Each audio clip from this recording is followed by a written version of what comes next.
Little did I know, from shadows to light, my story. Chapter 2. The Turbulent Teenage Years.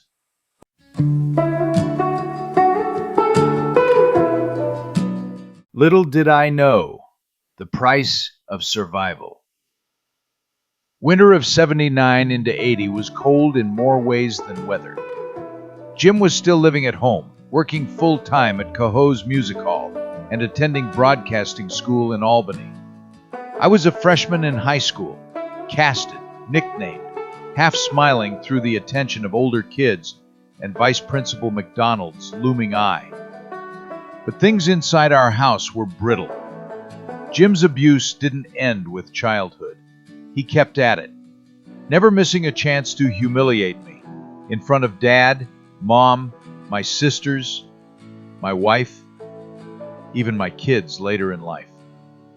And despite how polished he appeared to others, funny, popular, talented, I saw the shadow in him. So I made a decision.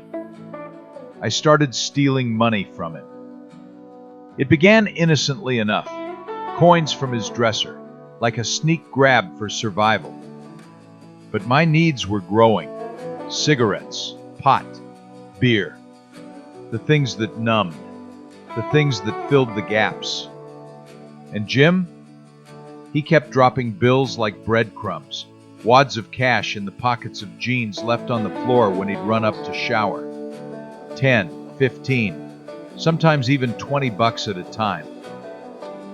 I convinced myself it was fair, that his cruelty was currency, that I was owed compensation for the pain. And here's the truth. Even now, knowing it was wrong, I find it hard to feel guilty. I've reconciled it. I've changed my ways. I don't steal. I've tried, truly tried, to repair things. But the relationship fractured deeper than my adolescent rationale.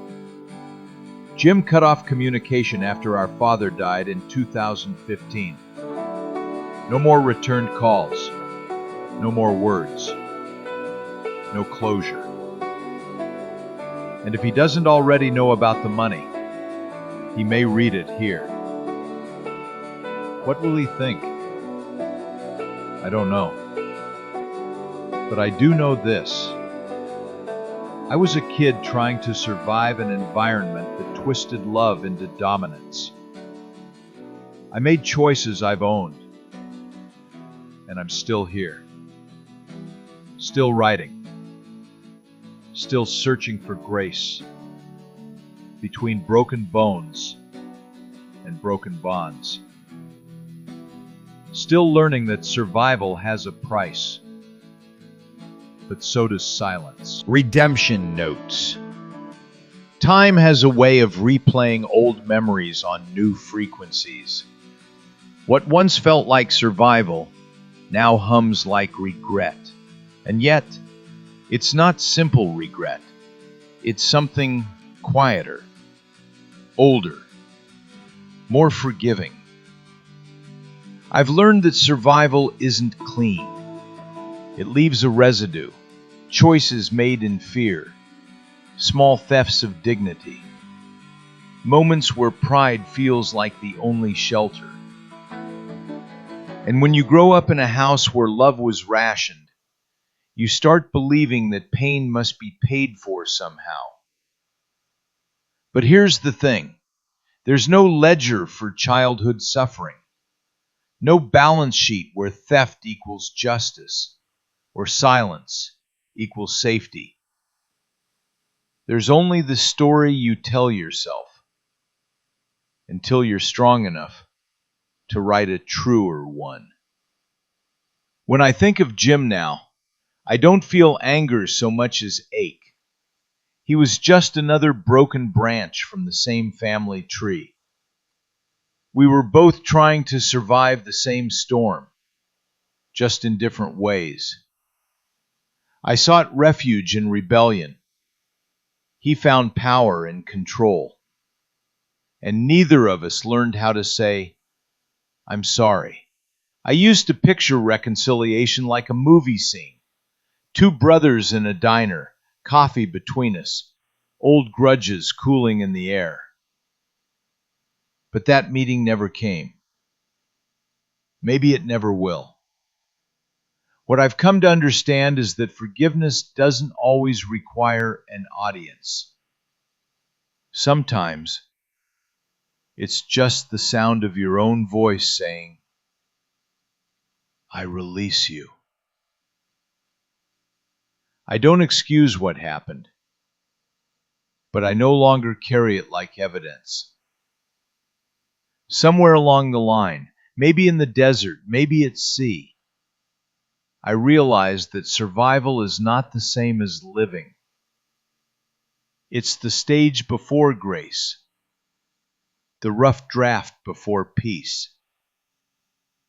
The real work begins when you stop stealing to stay alive and start giving to stay human. If I could tell Jim anything now, it wouldn't be about the money. It would be this. We both paid a price. And we both deserve a kind of freedom neither of us ever learned how to ask for.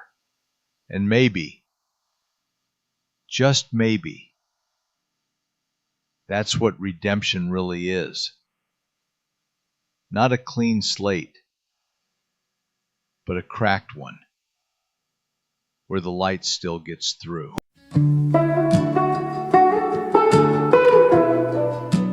Thank you for spending this time with me, the Pussycat Wizard.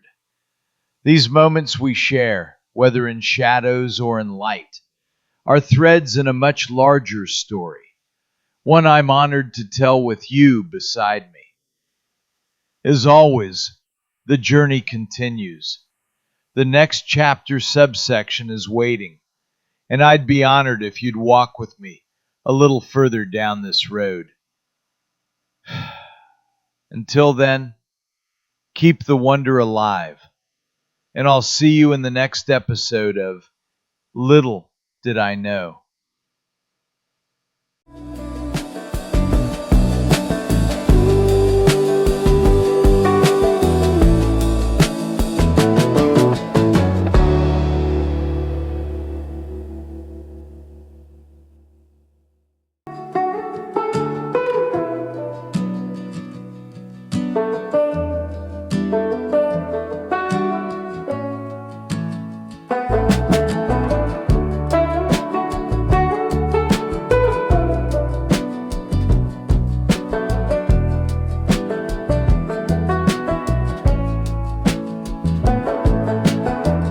In the quiet of my mind, a tempest rages. Mother's convictions, the script of ages. Her voice a beacon in the fog of my prose. David, she chides, in secrecy it goes.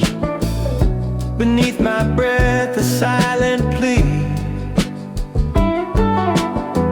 Mother, I hear you, but can you hear me?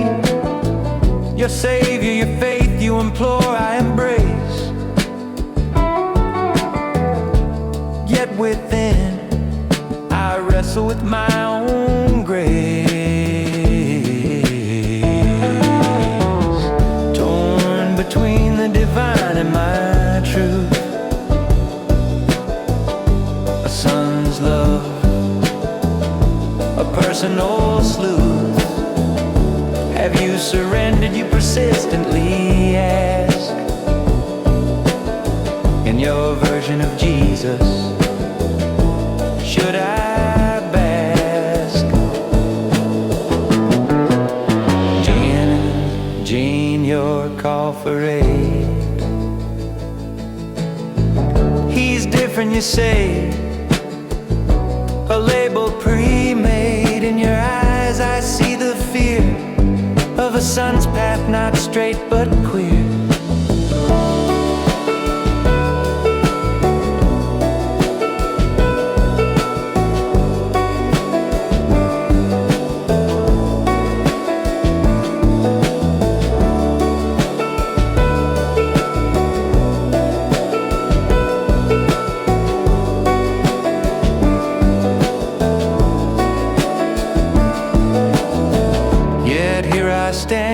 crossroads of self. My identity not just a book on the shelf. Mother, your love I'll always hold dear, but my journey is mine. Let this be clear.